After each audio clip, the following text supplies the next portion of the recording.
Donc le frottement. Donc en fait, ce qui est important de bien, de bien retenir, c'est que nous sommes dans un cours qui est toujours dans l'hypothèse du solide indéformable. Hein. On fait de la mécanique du solide avec des solides indéformables. Okay. Jusqu'à maintenant, on avait considéré les liaisons comme parfaites.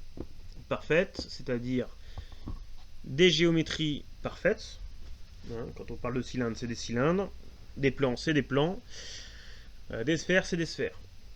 Alors qu'on sait pertinemment que dans la vraie vie, toutes ces géométries seront imparfaites, elles auront des défauts. D'accord. Donc ça, c'est une première chose. Les géométries sont parfaites. Ensuite, on va avoir des liaisons sans jeu. D'accord. C'est tout ça pour dire que le contact entre mes différentes surfaces sera maintenu et on n'aura pas de jeu. Et dernière chose, dans les liaisons parfaites, on considère qu'on n'a pas de frottement. Et donc c'est cette dernière hypothèse ici qu'on va supprimer dans notre modélisation. Donc la géométrie des liaisons parfaites, on la garde. Les liaisons sans jeu, on garde cette hypothèse-là. Mais par contre, on va considérer, alors on ne fera pas ça sur toutes les liaisons, hein, mais sur certaines liaisons, on considérera que on a du frottement entre les matériaux. Et vous remarquerez que je parle de frottement entre matériaux, et on y reviendra tout à l'heure. Alors, quand on va considérer du frottement, en fait, on va s'appuyer sur un modèle, qui est le modèle de Coulomb, qui part en fait d'un contact qu'on va considérer comme ponctuel. Donc on va étudier ce modèle de Coulomb en s'appuyant en fait sur une liaison ponctuelle, et on verra que derrière on extrapolera ça aux autres liaisons. Au début, on revient sur la cinématique du contact ponctuel. Donc quand on a une liaison ponctuelle, donc quand on a un contact ponctuel qu'on modélise par une liaison ponctuelle, on a vu que pour définir ce contact, on avait besoin de définir une normale et donc un plan tangent au contact. Donc le plan pi, c'est le plan qui est tangent, et donc la normale, ici qu'on appelait n, c'est la normale au contact. Quand on a un contact ponctuel, on va pouvoir avoir 5 degrés de liberté, donc 3 degrés de liberté en rotation et 2 en translation. Les 2 degrés de liberté en translation, ça va nous donner des vitesses qui vont être comprises dans le plan. D'accord, qui vont avoir des composantes dans les directions du plan et aucune composante sur la direction normale. Donc ça c'est important, la vitesse elle appartient au plan de contact, donc au plan tangent. Et les vitesses de rotation elles vont pouvoir s'exprimer dans les 3 directions, et on a l'habitude de décomposer la vitesse de rotation globale en 2 vitesses de rotation, une qui est normale au contact qu'on appelle la vitesse de pivotement, et une qui appartient au plan tangent qu'on appelle la vitesse de roulement. Donc celle-ci peut avoir 2 composantes suivant le repère dans lequel on travaille, et celle-ci une composante suivant la normale. D'accord ? Je vous rappelle que l'image que je vous ai donnée quand on a parlé de la cinématique du contact, c'est ici, c'est je tourne mon guidon sur mon vélo, je pivote, j'avance sur mon vélo, je roule. D'accord ? C'est bon ? Donc ça c'est important d'avoir ça en tête. Ensuite on va aussi parler de mouvements un peu particuliers dont on a parlé en cinématique quand on a commencé à parler du centre instantané de rotation par exemple, ou de la transmission de puissance dans les engrenages. Quand cette vitesse, donc la vitesse du point I, et attention, I c'est le point de contact entre S1 et S2, c'est pas un point qui appartient matériellement à S2, c'est pas un point qui appartient matériellement à S1, je vous rappelle. Donc quand cette vitesse-ci est nulle, on parle de roulement ou pivotement sans glissement, ou et pivotement sans glissement. Alors, maintenant on va attaquer le frottement et l'adhérence à proprement parler. Sur un contact ponctuel, quand on a modélisé les actions mécaniques transmissibles par un contact ponctuel, on a dit on peut avoir un effort qui se transmet suivant la normale. D'accord? Cet effort-là, c'est tout. Maintenant, le fait qu'on considère que ce contact n'est pas parfait au sens qu'il y a du frottement entre les deux matériaux, eh ben, on va pouvoir avoir une réaction tangentielle, donc qui est contenue dans le plan pi. D'accord? Donc c'est cette composante rouge ici, là, qui est liée au frottement. Et donc, on va voir, donc au final, on aura une résultante qui sera donc dans l'espace, qui sera plus forcément orientée par la normale. Et on va généralement décomposer cette résultante en une réaction normale et une réaction tangentielle. Donc une réaction normale qui va être liée en fait au chargement et une réaction tangentielle qui sera liée au frottement. Ensuite, on va décomposer les lois de Coulomb en deux cas. On va parler de glissement ou d'adhérence. D'accord? Quand ça glisse, on va considérer que ça frotte. Quand ça glisse pas, on va considérer que ça adhère. Donc le frottement, généralement, c'est un mot qui va être utilisé dans les deux cas de figure, hein, avec ou sans mouvement. Mais si on veut bien distinguer les deux cas, quand on a du mouvement relatif, donc quand ça glisse, on parlera de frottement. Et si on est à l'arrêt, s'il n'y a pas de mouvement relatif, on parlera d'adhérence. C'est bon? Alors, dans le cas où il y a du glissement, alors là, il faudra faire attention parce que ce cours de frottement, on le fait en première année où a priori on travaille sur des équilibres, hein, quand il n'y a pas de mouvement. Et dès qu'on a du glissement, bah, on ne peut plus trop parler d'équilibre et donc on ne peut plus parler de statique. Donc attention à ce cas-ci. Dans nos résolutions de première année, a priori on n'ira pas vers ce cas-là. Et en fait on se placera à la limite de ce cas. Alors, quand on a du glissement, donc quand on a un mouvement relatif, la réaction tangentielle, elle va être collinéaire à la vitesse de glissement. Donc ça, c'est ce qu'on voit ici. Hein, collinéaire, donc le produit vectoriel est nul entre la vitesse de glissement et la réaction tangentielle. Et elle va être opposée. Alors là, c'est il va être, hein, c'est le vecteur QT qui va être opposé. Et donc là, c'est ce qu'on voit ici. Le produit scalaire est négatif. D'accord? Donc là, vous avez les traductions mathématiques du fait, les traductions mathématiques du fait que la réaction tangentielle soit collinéaire et opposée à la vitesse de glissement. Ok? C'est bon ça? Ensuite, cette réaction tangentielle, on va pouvoir déterminer sa norme en fonction de la réaction normale.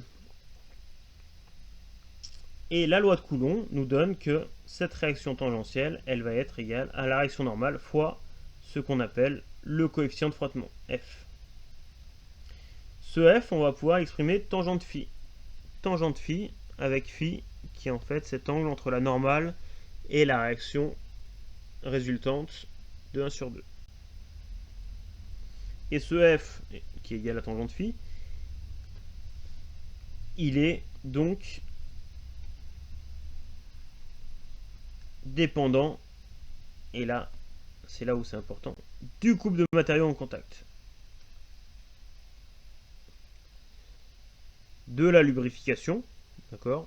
Donc en gros, si on met de l'eau, en général, ça glisse un peu plus. C'est un peu plus facile à glisser. Et en mécanique, ce qu'on fait, on met de la graisse ou de l'huile pour essayer de faire diminuer ce coefficient de frottement. D'accord? Et ensuite, suivant l'état de surface, donc suivant la rugosité, suivant si en fait au niveau microscopique, ou voire même parfois macroscopique, on a des bosselets sur notre surface, et ben ça va adhérer plus ou moins. Donc ça va frotter plus ou moins. Par contre, ce qui est important, c'est que dans le modèle de Coulomb, et je vous parle bien du modèle, hein, dans la réalité ça peut être autre chose, hein, mais le modèle qu'on utilise, c'est que le coefficient de frottement ne dépend pas de l'effort exercé. Donc c'est pas parce que vous appuyez plus fort que ça frotte plus. Ça va frotter, la réaction sera plus importante parce qu'on a une relation de proportionnalité, mais le coefficient de frottement, lui, n'évolue pas. Ce rapport de proportionnalité entre la réaction normale et la réaction tangentielle n'évolue pas. D'accord ? Et ensuite, ce modèle de Coulomb qu'on va utiliser pour un contact ponctuel, si on l'utilise pour un contact plan, ce qu'on va faire assez régulièrement, et ben, le coefficient de frottement ne dépend pas de la taille de la surface. Donc c'est pas parce que vous augmentez la surface de contact que le petit f va évoluer.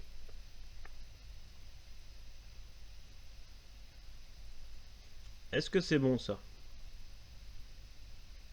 Donc ça, ce qu'on est en train de dire, c'est que si, regardez, petit exemple en dessin, vous avez une caisse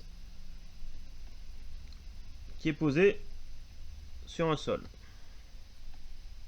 Ok?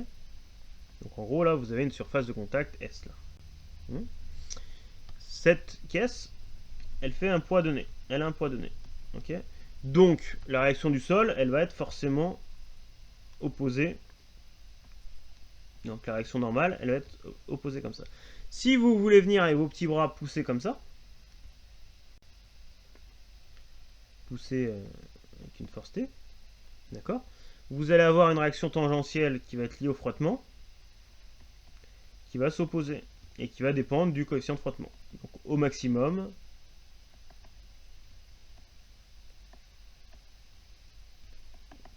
d'accord.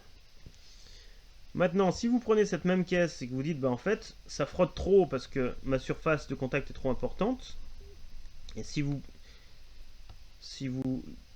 venez mettre en fait des pieds à votre caisse, toc toc, pour diminuer la surface de contact en vous disant, bah si je fais ça, ça va frotter moins. Et ben le modèle de Coulomb vous dit que non. D'accord ? Ça peut être quelque chose on peut avoir cette intuition là.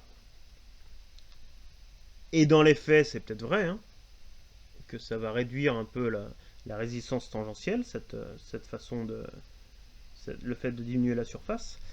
Mais dans notre modèle de Coulomb, ça n'a aucune influence. D'accord ? Donc ces deux cas de figure là, si le P est le même, il faudra forcer de la même façon ici pour mettre en mouvement votre caisse. D'accord ? Le fait de diminuer la surface ici par rapport à cette surface là n'a pas d'influence sur votre modélisation. C'est bon, tout le monde me suit?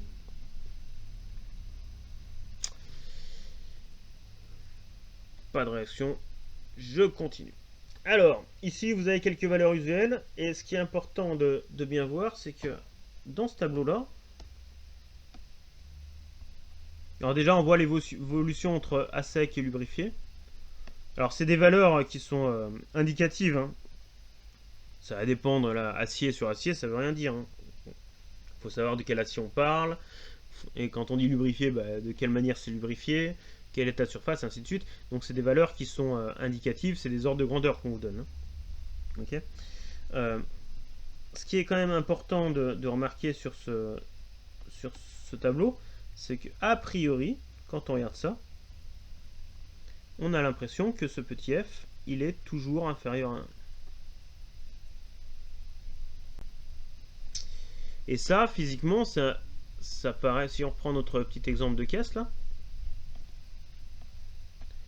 ça paraît quelque chose d'assez logique, parce que si on a f qui est supérieur à 1, d'accord, si j'écris ma normale, si je dessine mon cône de frottement,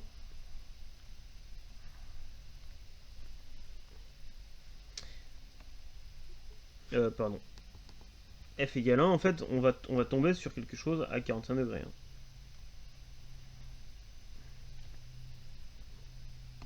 D'accord? Donc avec un phi égale 45 degrés. Bah, si on avait f qui est supérieur à 1, ça voudrait dire que ma résultante globale, pardon, si j'imagine un f supérieur à 1, ça veut dire que ma résultante normale, elle pourrait avoir potentiellement une réaction normale plus petite en norme que ma réaction tangentielle. Et ça voudrait dire que la réaction due au frottement, sera plus importante que la réaction due à l'effort presseur, à l'effort de contact. Et ça, physiquement, c'est un peu, ça paraît un peu compliqué, non? Est-ce que tout le monde voit bien ça? Alors, en fait, il y a certains cas de figure où on pose des modèles, où on estime que ce f il peut être supérieur à 1. On est dans des cas assez particuliers. Typiquement, on trouve ça en F1, hein, sur les pneumatiques de F1. On pose parfois des modèles où le coefficient de frottement est supérieur à 1. En fait, on doit forcément avoir des comportements qui sont autre chose que ce qu'on appelle vraiment du frottement sec. Hein. On va avoir des phénomènes d'adhérence sûrement avec des effets ventouses, peut-être avec des effets un peu chimiques, un peu comme de la colle. Et donc a priori on est sur des modèles un peu particuliers quand même. Si on pense aux pneumatiques de F1, ça va arriver quand les pneus sont un peu chauds. Les pneumatiques, est-ce qu'on peut encore considérer que c'est des solides indéformables? A priori plus trop. Le fait qu'il soit chaud, on va avoir des déformations locales qui vont peut-être nous créer des petites poches d'air et des petits effets ventouses peut-être, ou peut-être des effets un peu chimiques, un peu comme j'ai dit tout à l'heure, comme de la colle. Donc de manière générale, si vous tombez sur un coefficient de frottement supérieur à 1, posez-vous des questions. Hein. Vous voyez, de manière générale, nous quand on va travailler en mécanique, on aura des coefficients de frottement qui seront de l'ordre de 0,3. Okay, bois sur bois, on est à plus, pneus sur route, on est à beaucoup plus, mais à part ces cas de figure-là, hein, on est quand même plutôt de l'ordre de 0,3, 0,4, enfin 0,2, 0,4 quoi. Est-ce que tout le monde m'a suivi là sur mon petit aparté? Oui? Non? Bon. Ok. Donc on a vu le cas du glissement. Dans le cas de l'adhérence, pas de vitesse relative, donc ça bouge pas. D'accord? Et ben on va retrouver un modèle avec encore un cône, donc un cône d'axe, la normale au contact. Et dans ce cas-là, on va dire que la réaction tangentielle, elle va se trouver à l'intérieur du cône, d'angle phi prime. Et donc la loi de Coulomb, elle va s'exprimer avec une inégalité.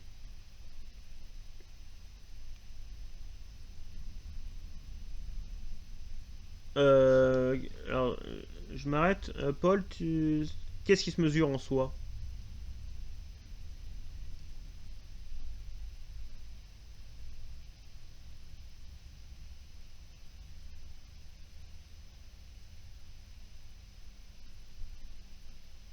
Le coefficient de frottement? Si la question c'est comment est-ce qu'on mesure le coefficient de frottement, je finis le cas sur l'adhérence et je vous en parle juste après, d'accord?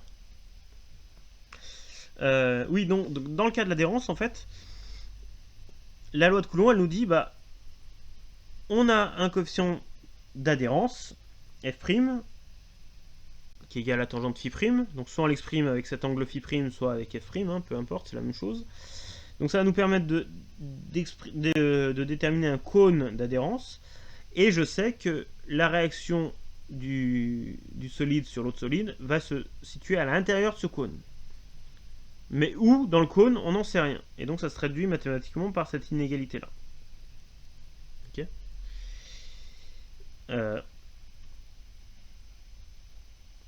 Ce qu'il faut savoir, c'est que entre le coefficient de frottement et le coefficient d'adhérence, donc entre le glissement et l'adhérence, on a un coefficient qui est généralement légèrement différent. D'accord? Ce phi' va être légèrement différent du phi. Le f' sera légèrement différent du f. On a en général le coefficient d'adhérence qui est un petit peu plus grand que le coefficient de frottement. Donc phi' sera un peu plus grand que phi. Mais en fait, dans l'usage, on va considérer, nous, généralement, qu'on a phi' égale phi. Donc on prendra les mêmes coefficients pour l'adhérence et le glissement.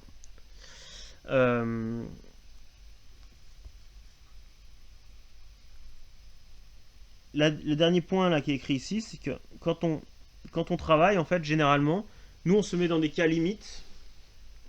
Donc plutôt que de se balader avec une inégalité ici, on va se mettre au cas limite où on est dans l'adhérence juste avant d'être au glissement. D'accord? Donc à la limite du glissement, ce qui nous permettra de nous placer vraiment sur le bord du cône et de manipuler une égalité ici plutôt qu'une inégalité, parce qu'en maths, manipuler des inégalités, c'est toujours un peu plus compliqué qu'une égalité. Et comme généralement quand on dimensionne des systèmes, on veut les cas critiques, pour être sûr que ça fonctionne dans tous les cas possibles, et ben, on se place généralement à la limite du glissement. Alors, comment est-ce qu'on peut mesurer un coefficient de frottement pour répondre à Paul? Et ben, vous pouvez faire ça, là, tout de suite, là. Vous prenez devant vous un classeur avec une couverture rigide, c'est mieux. Vous prenez une gomme ou un autre objet. Vous posez votre gomme sur le classeur et vous voyez par rapport à votre table, vous mettez votre classeur avec un angle ici alpha et vous augmentez cet angle alpha jusqu'au moment où votre gomme se met à bouger. D'accord? Si on regarde votre gomme, elle est soumise à la pesanteur et à la réaction du classeur. Cette réaction du classeur, on va la décomposer en une réaction normale et une réaction. Donc ça, c'est la réaction qui est due au contact. Et une réaction. Alors, pardon, je vais changer de couleur. Il y a une réaction normale et une réaction tangentielle. Cette réaction tangentielle, c'est celle qui est due au frottement. Et quand ça va se mettre à glisser, ça veut dire que la réaction donc R du support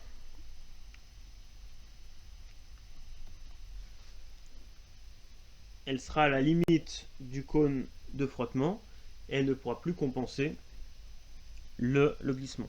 Donc en fait, pour avoir l'équilibre, tant que vous êtes à l'équilibre, comme vous avez en fait deux forces qui s'exercent sur jaune, ces deux forces, elles doivent être forcément collinaires, de même norme et de sens opposé. Hein?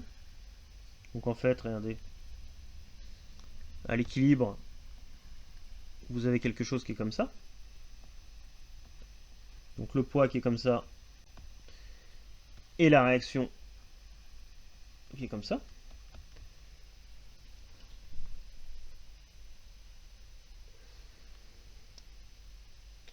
Attendez.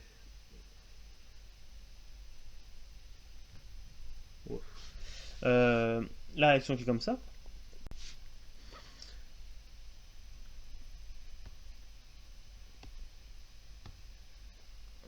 Donc là, on est à l'équilibre.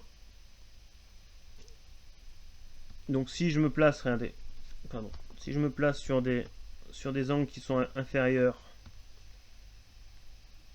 on a, pardon, on a toujours la réaction hop, qui est verticale et le poids comme ça. Donc là, on est toujours à l'équilibre. Et il y a un moment où, si l'angle est trop important,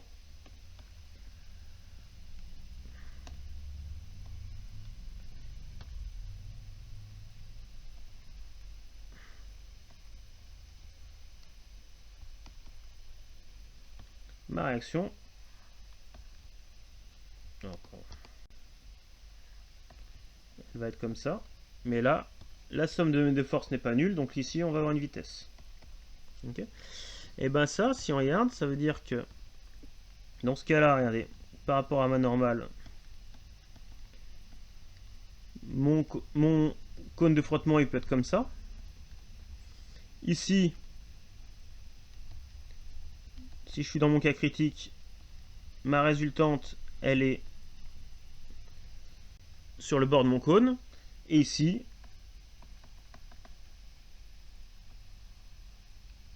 ma résultante. Alors, pardon, je vais le refaire, ça c'est assez moche ce que j'ai fait, excusez-moi.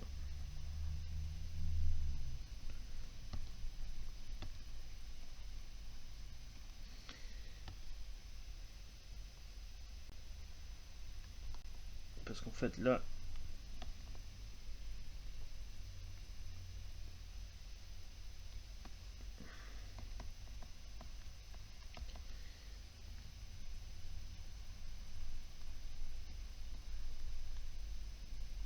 pardon, là je suis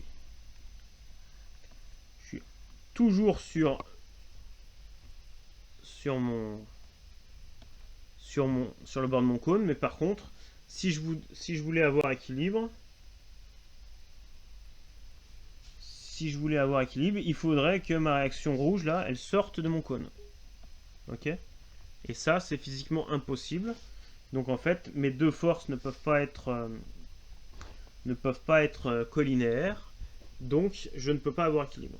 Donc si vous voulez en fait mesurer un coefficient de frottement, vous prenez un plan incliné et vous regardez à quel moment, pour quel angle alpha, puisqu'en fait, si vous regardez mon dessin là, alpha, je vais le retrouver ici. Alpha, d'accord. Donc là j'ai alpha. Et donc ici j'ai alpha égale phi prime. Donc comme ça, vous pouvez mesurer votre coefficient de frottement. Ok. Une autre façon, c'est de prendre... Donc ça veut dire qu'il faut connaître les matériaux de jaune et de bleu. Une autre façon, c'est de prendre votre caisse, de vous prendre votre...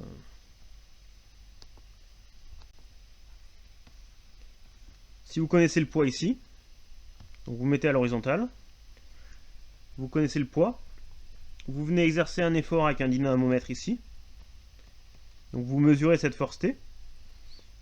Au moment où je commence à avoir du glissement, vous regardez cette valeur T, et vous allez vous rendre compte, et vous allez, pouvoir dire que le coefficient de frottement, ça va être la norme de T sur la norme de P égale F. D'accord? Puisque en fait, là vous avez P. Donc vous allez avoir la réaction normale qui va être égale à moins P, forcément. Et la réaction tangentielle, qui à la limite sera égale à moins T. Enfin, qui sera toujours égal à moins T. Et donc vous placez à la limite du glissement pour trouver le F. Ok? Alors, ce que vous pouvez... Alors, par contre, pour faire ça, il vous faut un dynamomètre. Pour faire la première expérimentation avec le plan incliné, vous faites ça sur votre bureau, hein, ça marche. Alors, tant que vous êtes à faire des petites choses rigolotes sur votre bureau, hein, pour arrêter de faire des maths, de la physique et de regarder vos YouTube sur votre ordinateur,